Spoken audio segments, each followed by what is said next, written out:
Welcome back into the GSMC Sports Podcast. We're back live again. We were having some technical difficulties, but we are going to still round out the show here with what we do still have. And I want to dive into at least some initial thoughts here on the NBA Summer League. Again, I understand that this is something that goes over just about a lot of people's heads in terms of their actual interest level in the summer league. So we won't, talk your ear off about it all summer long, but it is something that is pretty interesting to me.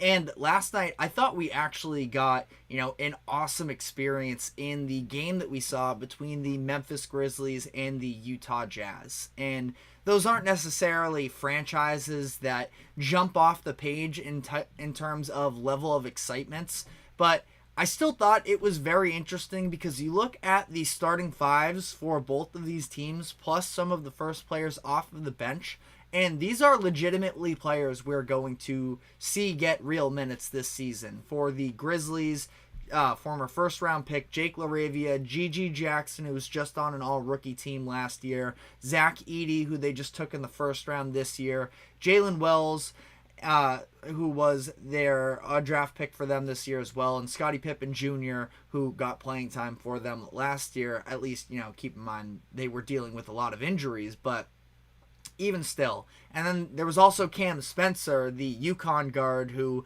was a very big part of their national championship run, who I thought looked really good last night too, and somebody that I've definitely had stock in. So you got a number of prospects there. And then for the Jazz, 10th overall pick Cody Williams, Taylor Hendricks, who was a top 10 pick for them last year, Walker Kessler, who I was shocked was actually playing this game. He was drafted 2 years ago now in the first round, was all rookie, and is a pretty established player, and we'll get into him very shortly here as well. Bryce Sensabaugh, first-round pick a couple years ago, and Keontae George, who was all-rookie last season as well. Plus, they have a couple other draft picks that they took this year, and Isaiah Collier and Kyle Filipowski that both played as well. So, ended up being a very good game, went to overtime, and I tuned in because I was just fascinated about the idea of Zach Edey and what does he look like on an NBA floor. And ultimately, he looked pretty good. Now, keep in mind, obviously, lesser level of competition that you have to factor in here. But 14 points, 15 rebounds, 4 blocks, and ended up having just one of the most physically dominant plays you'll see. And keep in mind, again, a level below, but this is still professional basketball.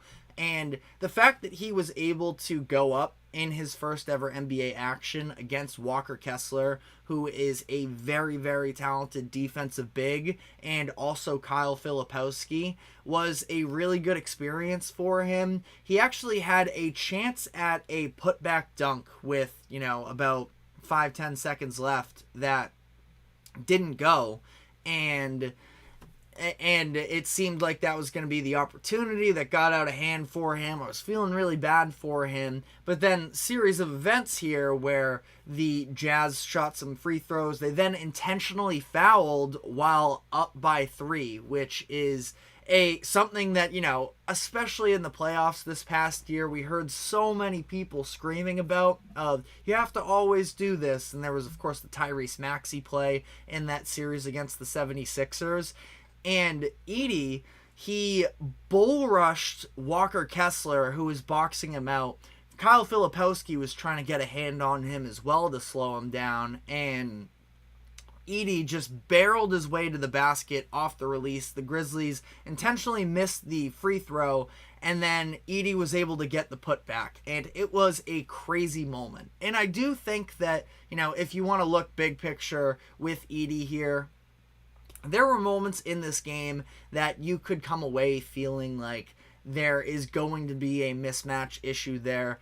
He was put in a good amount of defensive action in the pick and rolls and getting caught in middle ground that, when you're talking about the Jazz's summer league team, they weren't necessarily able to punish the Grizzlies and Edey in that same way. And that's something that is going to be an issue for Edey. But I go to that tip-in that he had at the end of the game.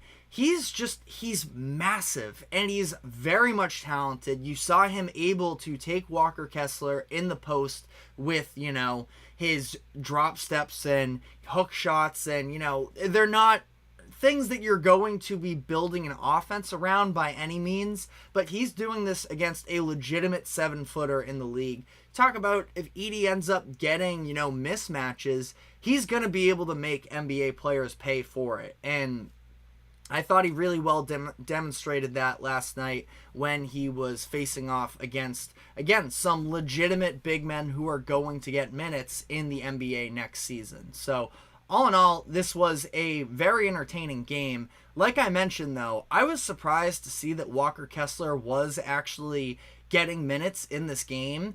And I was texting with a friend of mine about this Edey performance because he's not really a believer in him. And he said that his biggest surprise was that Kessler was playing in this game as well. And then almost immediately after, I got a notification from Bleacher Report that the Jazz are reportedly shopping Kessler and looking for a potential first-round pick. So this feels like a move for them where they are actually trying to showcase him a little bit and maybe doing it against a little bit worse competition in the Summer League. But still a very interesting, factor here that, because it's not often, I feel like, that we see third-year players, especially ones that have shown that they're more than capable of playing NBA minutes in the Summer League. And I'm always for, I said this, a couple days ago, that I'm always for giving players, extra experience and actual game action.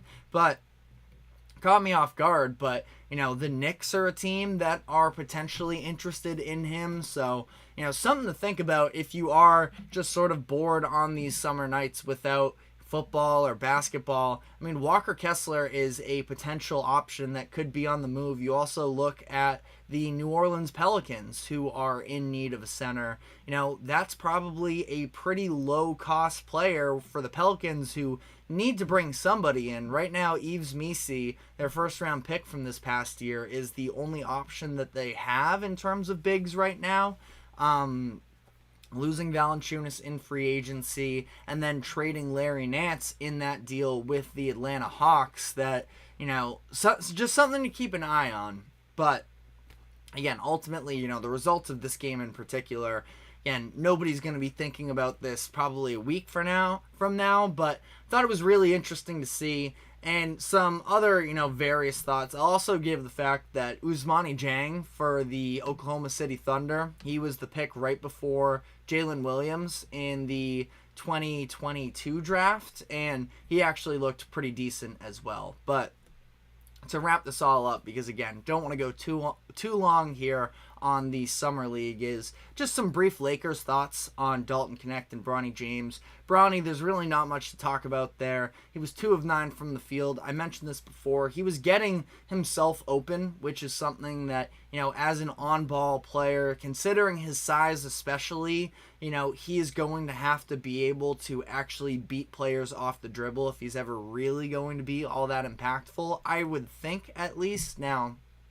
we see some short players carve out roles for themselves without being, primary creators themselves, but was, definitely a lot to work on there for Bronny, but some encouraging things there. And then Dalton Knecht, not a super impressive offensive game either, but at least for him, I think that he's held up pretty well on defense so far, which is definitely going to be a significant part of the conversation as to whether or not he actually gets minutes for the Lakers this year, because that was one of his bigger concerns as he was heading into Tennessee last season, and it got better throughout the course of the year under Rick Barnes as a head coach, and now we are going to, I think, see him, buying in even more on that defensive side where he's not asked to do as much offensively. So I'd say, generally speaking, a little bit of positive notes there. But we are going to be diving into our last segment of the day here. got to wrap this thing up before the baseball show starts up. But I just want to run through some of the top prospects that will be in college basketball for the 2025 season that I'm looking forward to seeing the most. So we're going to be diving into all of that. Stick with us. We will be right back after this quick break.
Welcome back into the GSMC Sports Podcast for our final segment of the day, where we are still, about 4 months away from the start of the college basketball season. But as we are seeing all of, these young players head into the summer league, and really the motivation for me of making this was the fact that Cooper Flagg was selected for the USA Select team and did pretty well for himself in his first scrimmage against the team. I want to look ahead and dive into the players that are going to be most exciting to see next season. So, like I just mentioned, Cooper Flagg, this past year we were sort of without a consensus number one guy for college basketball and for the draft, and Cooper Flagg is going to be that and more. I am super in on him as a prospect. Again, the clips of came out of him scrimmaging against the team, and it had me really fired up to watch him. And, being able to have that type of those ball skills at that size, having the two-way ability that he does, he's going to be, pretty much must-watch TV, and someone that I think is going to be massive for the sport of college basketball, where we haven't really had, I would say, true star power in college basketball. Now, there are names, if you're into college basketball, that you are absolutely familiar with. I mean, Zach Edey was the biggest player in college basketball, but obviously was very polarizing and didn't exactly play the most aesthetically appealing games, so his popularity level really wasn't where it should have been. And then, you have your Caleb Loves, your RJ Davises, that are, veterans that have been in a lot of big moments, but at the same time, again, it just doesn't necessarily feel like it has that type of grasp on national media. But you get this, 6'7", 6'8", point forward in Cooper Flagg that is, going to Duke University of all places. I think he's going to be, borderline must watch, and is going to try and help, ignite the excitement for, again, the casual audience in college basketball once again. There's the other player as well that they have. I'm totally going to mispronounce this, and I apologize from the jump here, but it's like Carmen Malach or something. Malach, again, I know I probably got that wrong, but somebody that I was recently put onto the radar for me. Interesting, because he is, viewed as the top prospect to ever come out of Africa's NBA Academy, which I think is its whole other kind of conversation to see if we start to have these success stories. And I love that it's going from the academy into college basketball as well, because I think it's just another way. I don't know. I'm all about the international growth of the game, and I think it's really cool that we're getting, a prospect that could very easily be a lottery pick next year to sort of come up in those academies. There's a couple that for the NBA. They have the one in Australia as well that a number of players graduated from. But getting to see this sort of in college is going to be really exciting for me. VJ Edgecombe from Baylor University is somebody that I'm definitely looking forward to seeing as well. We've seen a number of Baylor guards the past couple years go in the first round. It's Keontae George in 2023, Jacoby Walter last season. Davion Mitchell was a lottery pick in 2021. And Edgecombe, I'm just fascinated with the physical tools that he has. Just an extremely fun, prospect from an athleticism standpoint. Very explosive. I'm curious to see, obviously, there's going to have to be a consistency of shooting there. That is going to have to develop. I mean, you can make some comparisons to probably Jacoby Walter from last year to some degree, but I would say with even, higher upside in terms of being an athlete. And I'm a fan of Jacoby Walter as well, so I don't mean any disrespect to him. I just think that Edgecombe is going to be a very, very fun prospect to watch next year. And, Scott Drew we'll see how we can help him out with that. Walter struggled a little bit to find that consistency, ended up falling to 19th in the draft, which I think is a pretty good value pick for the Raptors there, but we'll see. Liam McNeely, UConn lands another top 10 recruit to add to their, journey here of trying to pull off the improbable and winning 3 straight national championships. We have seen Hurley and UConn be able to put a few players in the lottery the past couple seasons as well. Of course, Stephon Castle and Donovan Clingan last year, both going in the top 7. 2023, it was Jordan Hawkins, who had a profile that was built off of being a sharpshooter, and I feel like that's probably a little bit of a similar role that McNeely is going to fall into at UConn this year as well, where they already sort of have on-ball guys and, lead scorers in place, but McNeely is going to be probably one of, if not the biggest X factor for UConn this upcoming season. And I would like to think as well, McNeely knows what he's getting himself into after watching Stephon Castle last year, who, similar to McNeely, was, one of the top prospects coming out of high school basketball, and understanding that you're stepping into a program in UConn that has very high expectations and that winning is prioritized above all else. And McNeely doesn't strike me as a scorer that is going to be selfish. I think he's going to fall into his role very well. And I think that, as long as the 3-point shot is there, which I have faith in, he is probably going to be a lottery pick in 2025 as well. And then last couple names I want to highlight here, at least from the freshman class, are Ace Bailey and Dylan Harper, the duo that is going to Rutgers, which, I want to see Rutgers sort of pop onto the scene here. They've been flirting around with, building up a little bit more of a reputation with getting some top prospects in the building. And, Ace Bailey in particular, who for a lot of people is seen as the number 2 prospect, only behind Cooper Flagg in next year's draft. But seeing the way that the two of them are able to put it together, Dylan Harper is someone that isn't quite as well known, but with his size and his shooting, I feel like that he kind of, and again, we're still very limited here in terms of the actual experience that we've seen in big moments, but I don't know, I could see him being a little bit of a similar college player, at least, to what Brandon Miller was at Alabama, and I'm looking to see whether or not he's able to capitalize there, because these are 2 recruits that are definitely in the conversation for, being top 10 NBA prospects for next year. And, as we talk this out, obviously we know that we're still a year away, but, just something to consider at least. And then I'll throw out a couple names here for some non-freshman players that are probably, I think considering how weak the 2024 class was in terms of freshman talent, they're we're probably not going to see too many upperclassmen sort of breaking onto the scene and competing with these younger players for the top spots in the NBA draft. But just a couple players here that I do want to highlight in terms of could they, turn some heads next year. Caleb Foster was a top 25 prospect last year for Duke, but he ended up having a stress fracture in his ankle that ended his season early in just February. And it was a limited sample size for Foster last year, but he shot 40% from 3 on 2.5 attempts per game. Again, something that probably going to have to see him have a bigger sample size in order to sort of, again, break out the same way with all of this new freshman talent that's coming in. But a name to keep in mind with as well, because especially if he can, take advantage of the opportunities alongside these 2 other star freshmen that are coming in, you can feel really good about the Duke core that they have in play. Kind of a personal favorite here is Baba Miller of Florida State. You look at a player who has the physical tools of someone who would be exactly what NBA franchises want. Crazy length with him with a 3-point shot.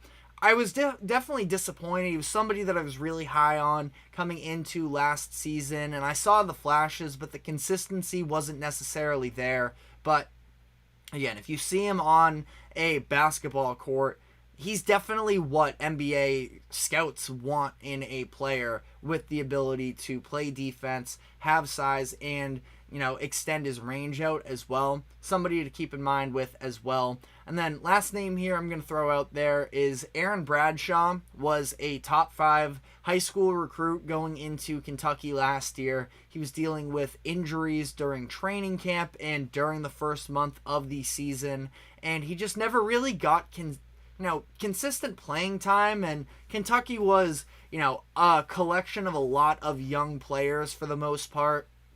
And it was clear, obviously, with Calipari, too, knew that there was something weird going on between him and Kentucky, and the way that, he's been one of the best recruiters of the past decade or so, but he was trying to lean a little bit more into the experienced players on the roster. I wouldn't say to protect his job necessarily, because, he was on a guaranteed contract, that a buyout was necessary in order for, I would say that, Kentucky, they were never going to just straight up fire him. I think that if Arkansas didn't come in with their job offer for Cal, that he would still be back at Kentucky, considering the amount of money it would have cost the program to let go of him. But, all that to be said, Bradshaw kind of got buried last year, but I think that he's somebody, and his percentages wouldn't back it up. More of an eye test thing for me, but somebody that I do think is going to be able to, shoot the 3 from a 7-footer. Somebody that, again, I think his percentages were somewhere along 25%, so not very promising by any means. But, transferred to Ohio State this offseason, and, Ohio State trying to build up something new. Bradshaw could be a little bit of a focal point for that offense, for that organization. Again, if he can just find the consistency, I think if he finds the 3-point shot, that automatically is going to put him in some conversations. But, just being able to stay on the court, be just reliable in the post, I think he has the frame, the physical tools, everything, that I'm not worried about him defensively. What's going to put him over the edge is the ability to, space out the floor as well. But, so many names that I sort of excluded from this list as well. We only had 12 minutes to talk about it. Again, this freshman class is deep. So, really looking forward to, I think this is going to be, one of the more notable college basketball seasons that we've had in some times in terms of the national attention. I think there's going to be a little bit of, people are starved from it, because again, as much as college basketball, it was a great year last year, but it was kind of a clear runaway favorite in UConn, and there really weren't all that many top draft prospects that were popping off the screen for a lot of players, and I think that that's what we're going to get this year. But let me know who you're most excited to see next year in college basketball. That is all the time we have for the show today. Remember to like, follow, subscribe wherever you keep up with us. Check us out on social media as well for more exclusive short content. And we will be back tomorrow afternoon, same time as always, 2 o'clock p.m. Eastern. We will see you then. Take care.